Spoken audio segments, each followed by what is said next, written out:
D welcome to study with D. आप सभी का स्वागत है आपके अपने प्यारे चैनल स्टडी विद डी में। जैसा आप सभी जानते हैं हम लोग इंडियन पॉलिटी से रिलेटेड एमसीक्यूज डिस्कस कर रहे हैं जो आपके various type of exam like state PCS हो गया, रेलवे हो गया, एसएससी, एनडीए, यूजीसी, बैंकिंग और अदर एग्जाम्स है, उन सभी में आपको ये बहुत फ़ायदा पहुंचाने वाला है। स्टार्ट करते हैं हमारा आज का लेक्चर। देख लेते हैं मोटिवेशन मंत्र। जिंदगी में टेंशन ही टेंशन है, फिर भी इन लबों पर मुस्कान है, क्योंकि जीना जब हर हाल में है तो मुस्कुरा के जीने में क्या नुकसान है। मीन्स हमें अपनी लाइफ को जैसे भी जीना चाहिए, जैसे भी एंजॉय करना चाहिए, मुस्कुरा कर करना चाहिए, क्योंकि यदि हम सैड रहेंगे तो भी कुछ नहीं होगा, तो इससे अच्छा मुस्कुरा लेते हैं। अब बात करते हैं हमारे क्वेश्चंस का। द फर्स्ट क्वेश्चन, पहला क्वेश्चन है, which one of the following is not include in the state list in the constitution of India. Constitution of India में इनमें से कौन सा है जिसको स्टेट लिस्ट में मेंशन नहीं किया गया है, स्टेट लिस्ट में मेंशन नहीं किया गया है। फर्स्ट बोल रहा है क्रिमिनल प्रोसीजर कोड, सी बोल रहा है पुलिस, थर्ड बता रहा है law and order, and D1 and fourth one is prison. तो आपने सीपीसी सुना होगा, क्रिमिनल प्रोसीजर कोड सुना होगा, पुलिस, लॉ एंड ऑर्डर, ये प्रिजन, इसमें से कौन सा आपका है जो स्टेट लिस्ट में नहीं है? The right answer is criminal procedure code. Criminal procedure code जो है उसको आपको स्टेट लिस्ट में नहीं रखा गया है। आपको पता होगा हमारा जो संविधान है, भारत का संविधान है, उसमें 7वें शेड्यूल में 3 लिस्ट हैं, स्टेट लिस्ट, कॉन्करेंट लिस्ट और यूनियन लिस्ट। स्टेट लिस्ट पे स्टेट ही लॉ बना सकती है, कॉन्करेंट लिस्ट पे स्टेट और सेंटर दोनों मिलकर लॉ बना सकते हैं, और यूनियन या सेंट्रल लिस्ट में सिर्फ सेंट्रल लिस्ट लॉ क्या कर सकती है, सेंटर ही लॉ बना सकती है।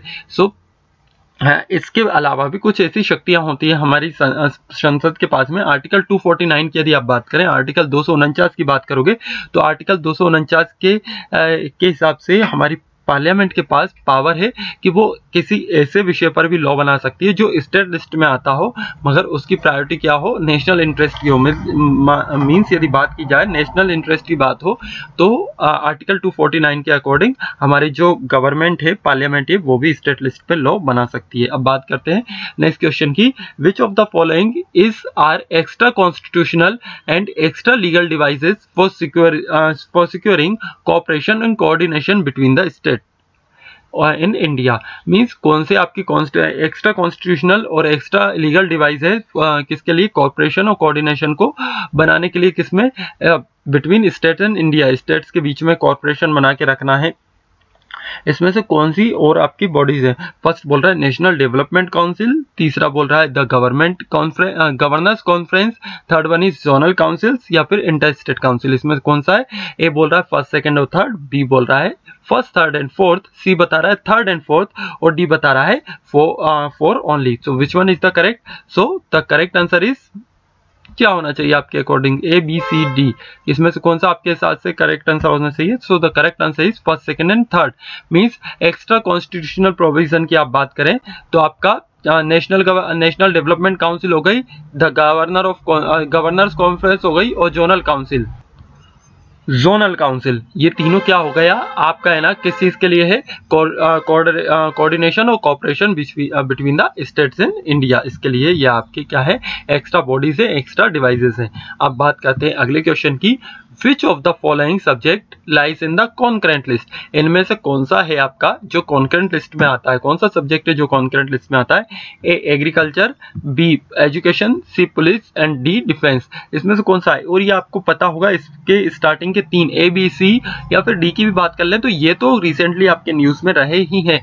मीन्स एग्रीकल्चर की आप बात करो, अभी जैसे कृषि कानून आए, एजुकेशन हो गया, आपका नेशनल एजुकेशन पॉलिसी आ गया, पुलिस की बात करें तो यह भी आपको जो पता होगा, हमारे सीएम है दिल्ली के, उनमें आपका पुलिस से रिलेटेड आपको इशू मिल जाएंगे। मींस कि किसके अंदर में आता है, तो कौन सा आपके हिसाब से इसमें सही होना चाहिए? यदि आप करंट अफेयर्स को भी फॉलो कर रहे हैं साथ में तो आप बिल्कुल इसका आंसर दे सकते हैं। The correct answer is education. Education में जो है, एजुकेशन जो है आपका कॉन्करेंट लिस्ट में रखी गई है। इसमें 42nd अमेंडमेंट किया था हमारे संविधान में, और इसको किसमें से, स्टेट लिस्ट में से हटाकर किसमें डाल दिया था, कॉन्करेंट लिस्ट में डाल दिया गया था। और आप यदि आप देखोगे तो ये आपका किससे रिलेटेड आपका इशू बन जाएगा, किससे रिलेटेड, करंट से रिलेटेड क्वेश्चन भी आपका ये बन सकता है, क्योंकि एजुकेशन पॉलिसी, एग्रीकल्चर, पुलिस और डिफेंस, ये तीनों ही आपके अभी तीनों चारों ही आपका क्या रिसेंटली न्यूज में में आ रहे हैं। और आप देखेंगे कि यार ये क्वेश्चन कहां से आया, तो स्टैटिक का, लेकिन स्टैटिक का नहीं, ये आपका करंट से रिलेटेड ही क्वेश्चन यहाँ पर बन गया। Now come to the next question. Sarkaria commission, Sarkaria commission की बात कर रहे हैं। तो ये क्या बताता है, the relation between the president and the prime minister, prime minister और प्रेसिडेंट के बीच में ये रिलेशन बताता है, या फिर ये रिलेशन बताता है लेजिस्लेटिव एंड द एग्जीक्यूटिव के बीच में, या फिर ये रिलेशन बताता है एग्जीक्यूटिव और जुडिशरी के बीच में, या डी बोल रहा है ये रिलेशन बताता है यूनियन एंड द स्टेट के बीच में, ये स्टेट और यूनियन के बीच में ये क्या करता है, रिलेशन बताता है। तो which one is the correct, so the correct answer is D. Sarkaria commission जो है आपका, साकरिया कमीशन है, इसको सेटअप किया था आपका 1983 जून में, और ये क्या करता है, ये रिव्यू करता है किस चीज के लिए, relation between union and the state, state और यूनियन के बीच में जो आपके जो रिलेशन है उसको क्या करता है, ये रिव्यू करता है। Now come to the next question. The next question is which of the following statements regarding the residuary power in the constitution of India are correct. Residuary power means अपशिष्ट शक्तियां जो हैं उससे रिलेटेड कौन सी आपकी आपका इसमें ऑप्शन दिए हैं वो करेक्ट है। पहला वाला बात करते हैं, residuary power have been given to the union parliament, parliament को दी जाती है, मींस सेंटर पार्लियामेंट को दी जाती है। In the matter of residuary power the constitution of India follows the constitution of Australia. Means residuary power की बात करें तो जो हमारा कॉन्स्टिट्यूशन ऑफ इंडिया है वो किसको फॉलो करता है, कॉन्स्टिट्यूशन ऑफ ऑस्ट्रेलिया को। और फाइनल अथॉरिटी डिसाइडेड, जो इसमें final authority to decide whether a particular matter falls under the residuary power और नॉट इज द पार्लियामेंट। जो फाइनल अथॉरिटी रहती है वो किसके पास में रहती है, हमारी पार्लियामेंट के पास में। And the fourth one is, यदि आप गवर्नमेंट ऑफ इंडिया 1935 की बात करें, यदि आप 1935 की बात करोगे तो रेसिड्यूरी पावर आपको कहां से मींस रेसिड्यूरी पावर किसके हैंड में, गवर्नर जनरल के हाथ में उस समय हुआ करती थी। तो यदि हम बात करें तो इसमें से कौन सा आपका स्टेटमेंट सही होना चाहिए। ए बोल रहा है first, second and third, B बोल रहा है आपका सेकंड एंड थर्ड, डी बोल रहा है आपका थर्ड एंड फोर्थ, और सी बता रहा है first and fourth. So which one is the correct, so the correct answer is C, first and fourth. Means residuary power जो किसके पास में होती है, सेंटर के पास में होती है, केंद्र सरकार के पास में होती है। और गवर्नमेंट इंडिया 1935 की आप बात करेंगे, गवर्नमेंट ऑफ इंडिया एक्ट 1935, तो इसमें रेसिड्यूरी पावर किसके पास में दी गई थी, आपके जो गवर्नर जनरल थे इन्हीं के पास में आपकी ये क्या दी गई थी, रेसिड्यूरी पावर दी गई थी। Now come to the next question. Next question is who among the following, means इनमें से कौन है कॉन्स्टिट्यूशन के अकॉर्डिंग जो आपका किसी भी एरिया को जियोग्राफिकली जियोग्राफिकली क्या कर सकता है, शेड्यूल एरिया घोषित कर सकता है। किसको, किसी भी एरिया को, जो जियोग्राफिक एरिया को शेड्यूल एरिया क्या कर सकता है, डिक्लेयर कर सकता है। कौन, इनमें से किसके पास ऐसी पावर है। ए बोल रहा है गवर्नर, बी बोल रहा है चीफ मिनिस्टर, सी बोल रहा है प्राइम मिनिस्टर, और डी बोल रहा है president. So which one is the correct, so the correct answer is president. तो प्रेसिडेंट के पास में क्या रहती है, the term schedule area has been defined in the Indian constitution as such areas as the president may by order declare to be scheduled area। यदि आप schedule area की ही बात करोगे तो हमारे इंडियन कॉन्स्टिट्यूशन में उनको डिफाइन किया गया है ऐसे एरिया जिनको प्रेसिडेंट ने क्या करा है, डिक्लेयर किया है शेड्यूल एरिया, उन वही आपके शेड्यूल्ड एरिया कहलाएंगे। तो ये पावर ऑटोमेटिकली किसके पास हो गई, हमारे कॉन्स्टिट्यूशन के अकॉर्डिंग किसके पास हो गई, प्रेसिडेंट के पास में ये पावर आपकी पहुंच जाती है।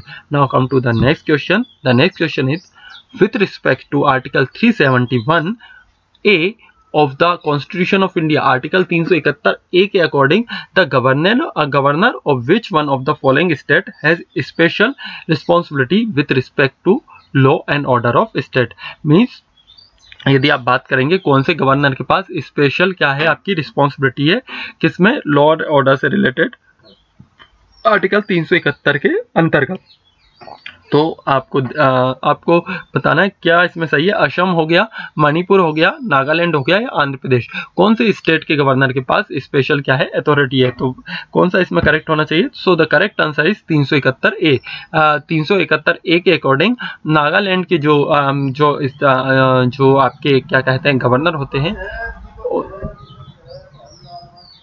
उन आर्टिकल 371 के अकॉर्डिंग किसके पास, नागालैंड के जो गवर्नर है उनके पास स्पेशल प्रोविजन है कि वो क्या कर सकते हैं, उनकी स्पेशल रिस्पॉन्सिबिलिटी होती है किससे रिलेटेड, लॉ एंड ऑर्डर से related. Now come to the next question. The next question is which of the following statement with regard to inter state council is are correct. Inter state council की आप बात करें तो उससे related कौन सा statement इसमें आपका करेक्ट है। It was established under the provision of the constitution of India. इसको एस्टेब्लिश किया गया है किसमें, कॉन्स्टिट्यूशन ऑफ इंडिया के अंतर्गत। The council is recommendatory body. आपकी जो काउंसिल है वो कौन सी रिकमेंडेटरी बॉडी है सिर्फ। There is a standing committee of the council under the chairmanship of the prime minister of India. इसमें एक स्टैंडिंग कमिटी होगी इस काउंसिल की, किसकी चेयरमैनशिप के अंदर, prime minister of India and India to process matters of the consideration of the council. So इसमें कौन सा आपका सही होना चाहिए। ए बोल रहा है बोथ 1 एंड 3 दोनों आपके सही हैं। बी बोल रहा है ओनली बी, सी बोल रहा है फर्स्ट एंड सेकंड और डी बोल रहा है all of these. So which one is the correct. इसमें आपका इंटर स्टेट काउंसिल से रिलेटेड कौन सा आपका ऑप्शन सही होना चाहिए। So the right answer is first and second. जो आपका इंटर स्टेट काउंसिल है वो क्या है, इसका ये एस्टेब्लिश की गई है प्रोविजन, हमारे कॉन्स्टिट्यूशन में प्रोविजन है उसी के अकॉर्डिंग इसको एस्टेब्लिश किया जाता है। और the council is recommendatory body, और ये सिर्फ एक रिकमेंडेटरी बॉडी है। यदि अब हम बात करें इंटर स्टेट काउंसिल की, तो इंटर स्टेट काउंसिल क्या होती है। इंटर स्टेट काउंसिल को इंटर स्टेट काउंसिल जो है आपका, इसको 28 मई 1990 को एक प्रेसिडेंशियल ऑर्डर के थ्रू आर्टिकल 263 की सहायता से बनाया गया था। आर्टिकल 263 के अंदर 28 मई 1990 को एक प्रेसिडेंशियल ऑर्डर के थ्रू इसको बनाया गया। और आर्टिकल 263 है जो हमारा कॉन्स्टिट्यूशन का, उसमें ये इसमें कहा गया है कि जो इंटर स्टेट काउंसिल है is not a permanent constitutional body. Means inter state council आपकी एक परमानेंट कॉन्स्टिट्यूशनल बॉडी नहीं होगी। और ये सिर्फ किस चीज के लिए है, coordination between state of the union. Means जो स्टेट्स है उनके बीच में जो कोऑर्डिनेशन है उसके लिए है। And it can be establish at any time. इसको कभी भी एस्टेब्लिश किया जा सकता है जब यदि प्रेसिडेंट को लगता है कि कोई भी मैटर है पब्लिक इंटरेस्ट से रिलेटेड, किसी भी मैटर कोई भी मैटर है, तब ये क्या कर सकते हैं, इसको एस्टेब्लिश कर सकते हैं। यदि हम इसकी बात करें तो ये एक रिकमेंडेटरी बॉडी है। और इसमें जो आपके सदस्य होते हैं, तो यदि हम चेयरमैन की बात करें तो प्राइम मिनिस्टर इसके क्या होते हैं, चेयरमैन होते हैं। मेंबर कौन होते हैं, chief minister of all states and union territories, sorry chief minister. और क्या है आपके यूनियन टेरिटरीज के जो चीफ मिनिस्टर हो गए स्टेट के और यूनियन टेरिटरी के यूटी के, तो वो सब इसमें मेंबर हो जाएंगे। एडमिनिस्ट्रेटर कौन होते हैं, इसमें यूटी होते हैं। And 6 minister of the cabinet rank to be nominated by the prime minister में ये क्या होंगे, मेंबर होंगे। 6 आपके मिनिस्टर और होंगे कहाँ से, आपकी कैबिनेट रैंक के होना चाहिए, ये इसके मेंबर होते हैं। और एक और चीज, इसमें स्टैंडिंग कमेटी नहीं होती है, ये स्टैंडिंग कमेटी नहीं है। नाउ अब आगे की बात करते हैं हम next question. So the next question is which one among the following is not correct. इसमें से कौन सा करेक्ट नहीं है। A special category state invariably, means state special category है किसी स्टेट की, तो वो कौन सा होगा आपका, इज ए बॉर्डर स्टेट, ये कोई सा बॉर्डर स्टेट है। Has harsh terrain, has low literacy rate and has poor infrastructure. इसमें से आपका कौन सा ऑप्शन सही होना चाहिए। So the right answer is has poor infrastructure. Poor infrastructure होगा ये इसका जो ये आपका करेक्ट ऑप्शन नहीं है। क्योंकि हम बात करें, आपने गार्डगिल फॉर्मूला सुना होगा, चलिए उसे भी डिस्कस कर लेते हैं। जो आपका गार्डगिल फॉर्मूला है इसके अकॉर्डिंग क्या होता है, इसमें क्या होता है, इसमें प्रेफरेंशियल ट्रीटमेंट मिलती है। किसको प्रेफरेंशियल ट्रीटमेंट मिलती है? स्पेशल कैटेगरी स्टेट को। किसमें? Federal assistant and tax break भी दिए जाते हैं, फेडरल असिस्टेंट दिया जाता है। और साथ में इसमें क्या होता है, आपको स्पेशल कैटेगरी होती है स्टेट्स की, किसमें? एक्साइज ड्यूटी का इन्हें कंसेशन मिलता है, एक्साइज ड्यूटी का इनको कंसेशन मिलता है। तो इससे क्या होता है कि अट्रैक्ट कर सके large number of industrial unit को, large number of industrial unit को ये अट्रैक्ट कर सके, इसलिए इनको एक्साइज ड्यूटी में भी कंसेशन दिया जाता है।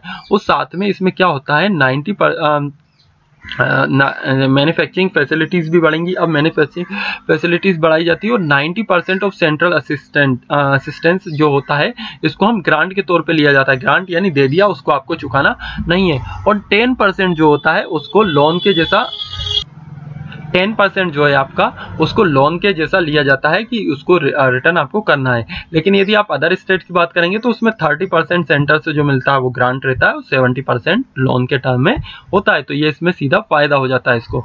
Now come to the next question. The next question is centre state relation in India are depends upon. Centre और स्टेट के रिलेशन डिपेंड करेंगे किस चीज पे? कॉन्स्टिट्यूशनल प्रोविजन के बेसिस पे, कन्वेंशन एंड प्रैक्टिसेस के बेसिस पे, जुडिशियल इंटरप्रिटेशन हो गया, या मैकेनिज्म फॉर डायलॉग हो गया। कौन सा हो गया आपका? कि संविधान में कोई अनुच्छेद है उसके अकॉर्डिंग हो जाएगा, कन्वेंशन हो गया, या प्रैक्टिसेस हो गया कि नॉर्मल प्रैक्टिसेस करते रहेंगे कि हाँ ये एक दूसरे से बात करते रहे, मैकेनिज्म फॉर डायलॉग हो गया, या फिर जुडिशियल इंटरप्रिटेशन मीन्स जो हमारी कोर्ट है इंटरप्रेट करेगी तब जाकर।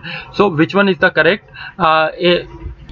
ऑप्शन ए बोल रहा है फर्स्ट एंड सेकंड, बी बोल रहा है फर्स्ट सेकंड एंड थर्ड, सी बोल रहा है second third and fourth, and D बोल रहा है all the four. Which one is the correct? So the correct answer is जो आपका चारों मैकेनिज्म इसमें सही है कि सेंटर और स्टेट के बीच में जो रिलेशन है वो आपके संवैधानिक प्रावधान भी है, वहाँ पे कन्वेंशनल प्रैक्टिस भी चलती रहती है आपकी, जुडिशियल इंटरप्रिटेशन भी होता है, और मैकेनिज्म मीन्स बातचीत के थ्रू भी इन दोनों के रिलेशंस आप देख सकते हैं डिपेंड करते हैं। सो आज के लिए इतना ही। Thank you for watching. आपको यदि मेरा वीडियो अच्छा लगता है, यदि आपको ये लगता है कि थोड़ा भी आपके लिए फ़ायदेमंद है, तो इसको हमारे चैनल को सब्सक्राइब करें, वीडियो को शेयर करें, लाइक करें, कमेंट करें। कोई भी कमी आपको लगती है तो आप कमेंट बॉक्स बिल्कुल ओपन है, आप वहां जाकर कमेंट कर सकते हैं। So thank you for watching. Stay home stay safe. हाँ, वन मोर थिंग, आप मुझे टेलीग्राम पे भी ज्वाइन कर सकते हैं। स्टडी विद डी नाम से हमारा टेलीग्राम चैनल है, वहाँ पर मैं आपको अपने सभी लेक्चर्स की जो PDF है वो प्रोवाइड करवाता रहूँगा। एंड साथ में आप मुझे फेसबुक पर भी फॉलो कर सकते हैं, D Bhargav and study with D. Thank you for watching and again stay home stay safe.